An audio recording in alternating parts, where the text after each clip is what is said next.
Well, hey there, and welcome back to Learn the Bible in a Year for January 11th, 2026. And today we read through Genesis chapter 24.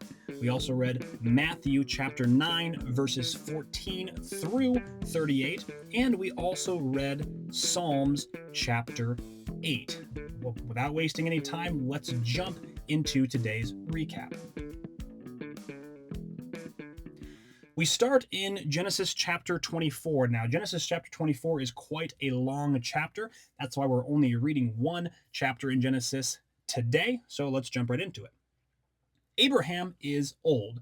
That's kind of an understatement. He's been old ever since we started talking about him, but God has still blessed him in every way. But Isaac still does not have a wife. Abraham calls his chief servant, who's probably Eleazar, who we saw in the story a couple of chapters ago, and he makes him swear an oath. Go back to Abraham's homeland and find a wife for Isaac from his relatives. Don't get a Canaanite woman, and whatever you do, don't take Isaac back there. The servant asks, what if the woman won't come back with me? Abraham says that if that happens, you are released from this oath. But he's so confident that God will send an angel ahead to make it work. The servant then loads up 10 camels, obviously, with gifts and heads to Mesopotamia, and they go to the town of Nahor. He arrives at evening by the well where women came to draw water. He prays a specific prayer. When I ask a young woman for a drink, if she offers to water my camels, I will then know that she is the one that was chosen for Isaac. It's a test of character. Watering 10 camels is, well, it's a lot of hard work, as you can imagine. Before he finishes praying, Rebecca shows up. She is beautiful and a virgin. He asks for a drink. She gives him one and then offers water to all of his camels. The servant watches silently, wondering if this is really God's answer. When the camels finish drinking, he gives her a gold nose ring and gold bracelets. He asks whose daughter she is and if there is room to stay at her family's house. She's the daughter of Bethuel, Abraham's nephew, and there's plenty of room. The servant bows and worships God right there. He was led straight to Abraham's relatives, and Rebekah returns home and tells her family. Her brother Laban sees the jewelry and rushes out to invite the servant in. The servant refuses to eat until he explains why he is there. He tells the whole story: Abraham's wealth, Isaac being the heir, his prayer at the well, Rebekah appearing before he finished praying. He asks if they'll show kindness to Abraham. If not, well, he'll look elsewhere. Laban and Bethuel say this is clearly from God, so take her. So the servant gives Rebekah more gold and silver jewelry and fine clothes, plus gifts for her family. They celebrate that night. The next morning, the servant wants to leave immediately. The family asks Rebekah to stay 10 more days. The servant says, don't delay me. God made this trip successful. They ask Rebekah directly. She says she will go. So they travel back. Isaac is out in a field meditating one evening when he sees camels approaching. Rebekah sees Isaac and asks, who is he? The servant says, that's my master. She covers herself with a veil. The servant tells Isaac everything. Isaac brings Rebekah into his mother Sarah's tent and marries her. This guy does not mess around. She becomes his wife. He loves her, and he's comforted after his mother's death. The whole chapter is a beautiful story of God reorchestrating details and answering prayers. That's a wonderful love story, don't you think? All right, jumping into Matthew chapter 9 and verses 14 through 38. John's disciples come to Jesus asking why the Pharisees fast, but Jesus' disciples don't. The John that we're talking about here is not the disciple John. We're talking about John the Baptist, who is the cousin of Jesus. He's the one who baptized Jesus. And Jesus responds with a wedding analogy. Can wedding guests mourn while the groom is with them? The time will come when the groom is taken away. Then they'll fast. The point is that fasting doesn't make sense while Jesus is present. It's time to celebrate. Then Jesus says, don't patch old clothing with unshrinken cloth. It'll make the tear worse. And you don't put new wine into old wineskins, otherwise the wineskins will burst. New wine needs new wineskins. He's saying his teaching isn't just a patch on an old religious system, it's something entirely new that requires new structures. While he was saying this, a synagogue leader comes and kneels down before him. This is an odd sight because the synagogue leaders were kind of the enemies of Jesus. But the synagogue leader was concerned because his daughter was dying. But he believes if Jesus comes and puts his hand on her, then she will live. And Jesus agrees and goes with him. Now, on the way, a woman who has been bleeding for 12 years comes up behind Jesus and touches the end of his cloak. She thinks that if she touches his clothes, she'll be healed. Jesus turns and sees her and tells her to take heart that her faith has healed her, and she is healed instantly.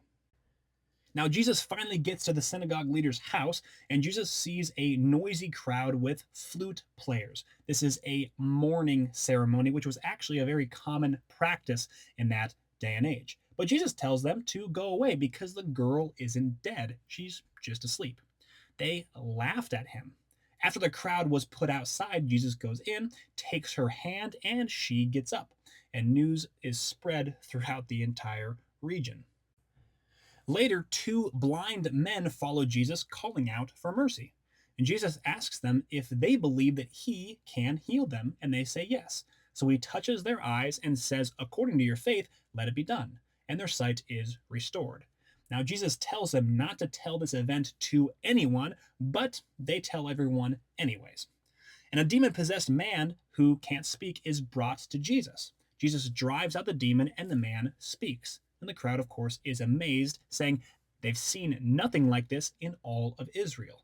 But the Pharisees claim that Jesus drives out demons by the prince of demons. They're seeing the same miracles, but interpreting them as demonic rather than divine.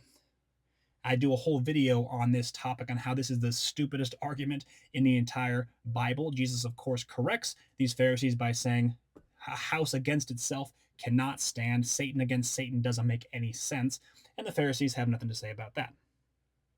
All right, moving on to Psalms chapter 8, and we're reading verses 1 through 9. David looks at creation and is overjoyed. He starts with worship, how majestic God's name is in all of the earth. God's glory is set above the heavens. Even from the lips of children and infants, God has established praise to silence enemies. Then David looks at the night sky, the work of God's fingers, the moon, the stars. He set them all in place. And then he asks this profound question: what is mankind that you're mindful of them? Human beings that you care for them? Think about the scale. The universe is massive. Stars, galaxies, unimaginable distances. But yet God is mindful of humans, and he really cares about us. This blows David's mind. David says God made humans a little lower than angels and crowned them with glory and honor. He made them rulers over the works of his hand and put everything under their feet: flocks, herds, wild animals, birds, fish, everything in the sea.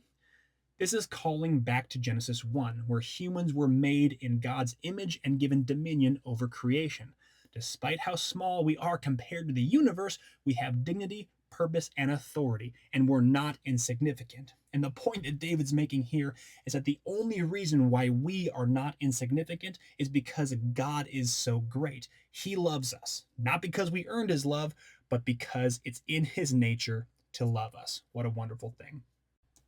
And a quick word here from our sponsor, Covenant Security Equipment. Covenant Security Equipment is a Christian-owned company that partners with building contractors who work with safety in mind. They sell bullet-resistant windows, secure transaction systems, as well as drive-through installations, and much more. Covenant Security Equipment delivers commercial-grade security solutions with fast turnarounds. If this is appealing to you, go to covenantsecurityequipment.com. There is also a link to that website in the show notes. All right, now moving over into today's questions. Remember, all of the questions we go over in this podcast you can find in the Learn the Bible in a Year workbook. The digital version of this workbook is 100% free. You can find the link to that in the show notes. If you prefer a hard copy, you can get the link to that in the show notes as well. That's what I prefer to use because I get to write my answers directly in the workbook. All right, question number 1 for today is from Genesis. Abraham's servant prayed for a specific guidance, and God answered in very specific detail. So here's the question: how specific are your prayers? Do you expect God to answer with clear direction? That's such a great, great question. This is actually something that my wife has been praying through for the last year or so, being very bold and very specific with our prayers. Question number 2, and this is from what we read in Matthew. Jesus said, "The harvest is plentiful, but the workers are few." And here's a question: what harvest field has God placed you in? And are you actively working it, or are you just observing? A little bit of a deep question there. Maybe takes a little bit of heart auditing, possibly. And moving on to question number 3, and this is from what we read in the book of Psalms. David marvels that God is mindful of mankind despite how small we are. So here's the question: when do you feel most insignificant? And how does knowing how God thinks about you change that feeling? And question number 4, which is the same question we have every day: what is your main takeaway from today's reading? My main takeaway from today's reading is when Jesus was on his way to heal the synagogue leader's daughter. On the way, he was actually, air quotes, distracted by a woman who was bleeding for 12 years. Now, I know myself, in that situation, I would have wanted Jesus to take a straight line to my daughter to take care of that situation. I can only imagine the way that that synagogue leader felt. Why is Jesus taking detours? Goodness gracious, this is an emergency situation. But we need to remember that trusting in Jesus requires faith.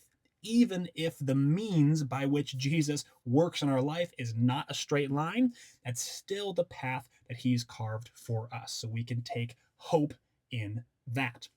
All right, well, that does it for today's episode, and I will see you all again tomorrow.